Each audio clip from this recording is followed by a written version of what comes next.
I actually love it when people assume that my life is so easy and great because because as a stand-up comic, and most stand-up comics will tell you this, like no matter how much you hate me, you will never hate me as much as I hate myself.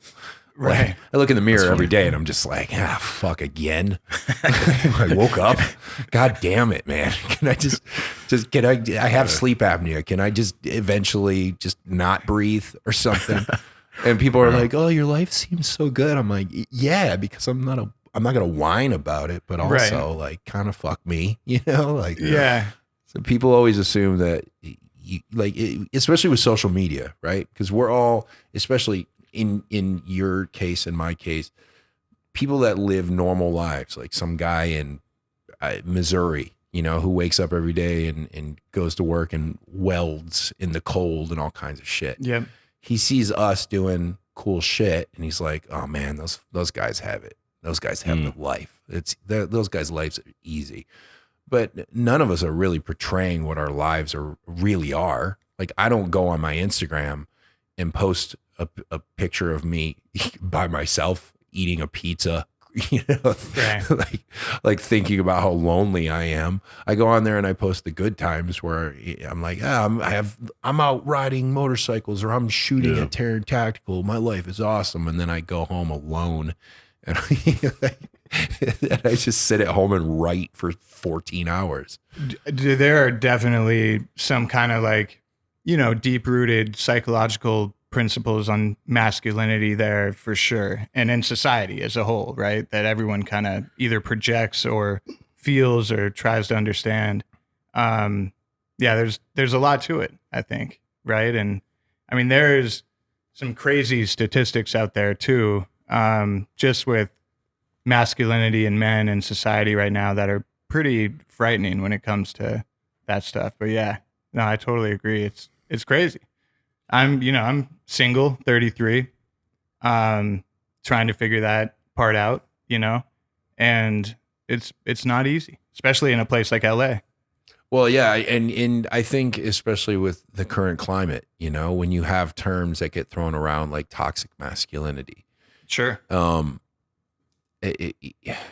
Sure, there are aspects of being a man in society that people could deem toxic, right? But the idea of masculinity in and of itself being toxic is such a dangerous idea. Yeah. Because you have to have aspects of masculinity in society for things not to break down. You have you have to have protectors. You have to have rules. You have to have law and order. And all of those things are maintained by a certain aspect of masculinity.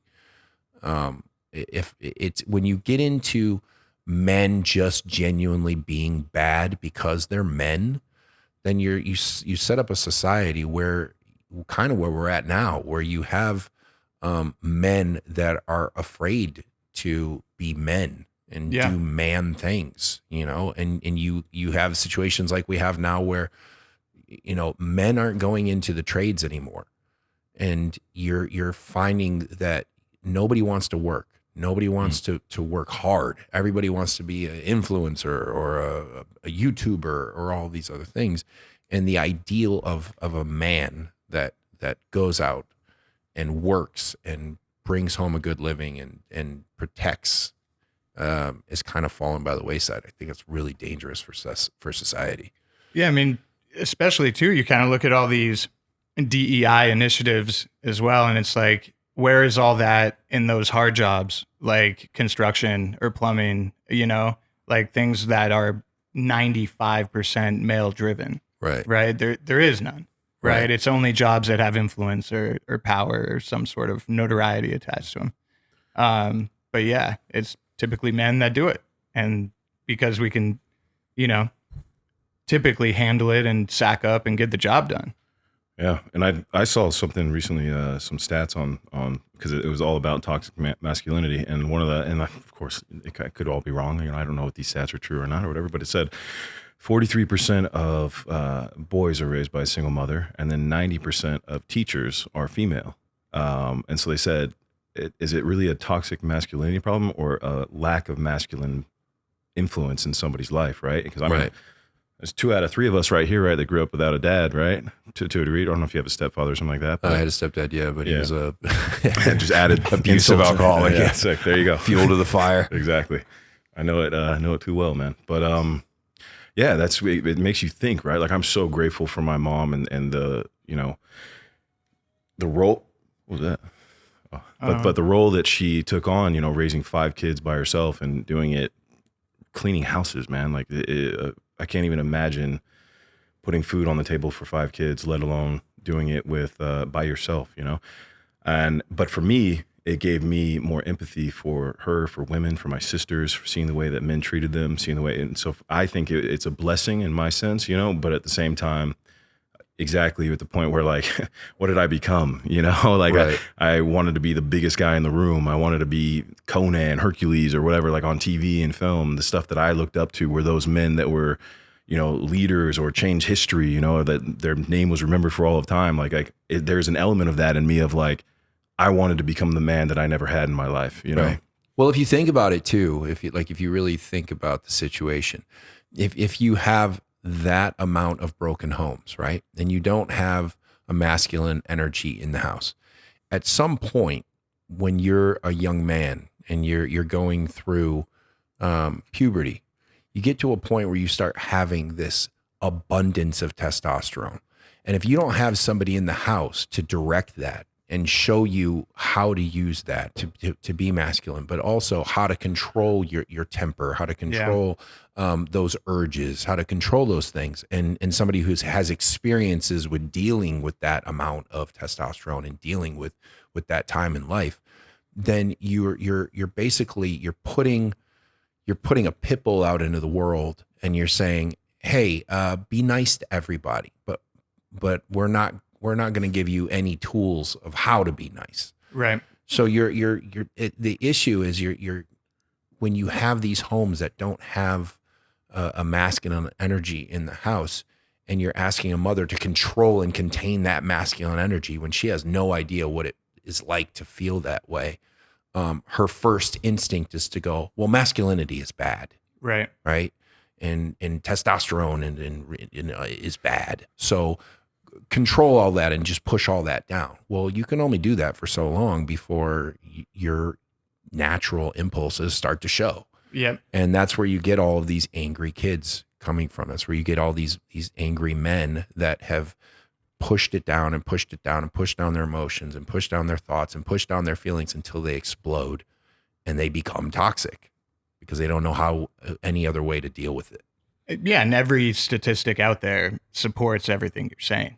Right. Yeah. And, you know, it's 100%. It's kind of resorting back to survival instincts with a chemical imbalance, like you said, right?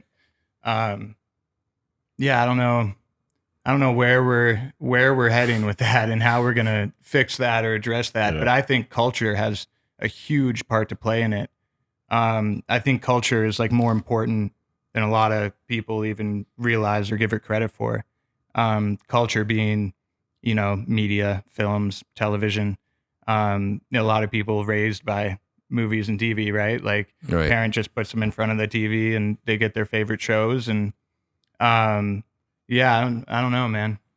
Yeah. I mean, also too, like I was talking about this with a couple of friends about, you know, when you grew up in the 90s, 80s, 90s, you look at these action heroes, right? And it's all about being masculine. It's all about that. And then it's shifted over time, right? But yeah, there hasn't been a time until I feel like now it's coming more into light where you can have a man who's masculine who can also talk about his shit. Right. And that gives guys, the rest of us, permission to go talk about that, to be vulnerable and to talk about shit that we've been bottling up our whole life. We've been trying to figure out, I'm still figuring shit out, dude, from my past, you know? And I might continue for the rest of my life. I don't know. But at the same time, like having a space where guys can just be guys and talk about their stuff. And yeah, we can make fun of each other and we can, you know, joke about stuff, or we can sit down and actually really dive into what the problem is. And chances are, you know, we're sitting here that we probably have all been through something pretty similar that, you know, we could help each other through, you know, if we were just open enough to have that conversation. And I think it's moments like this where men are talking about it and saying, look, dude, I can still be a dude and tell you that I cried last week because of XYZ or whatever, or something I remembered from what, you know what I mean? Yeah, but you're kind of a bitch though, right? Yeah. Say it again. Say it again. Nothing. I said, check out these crystals, man. They're fucking cool.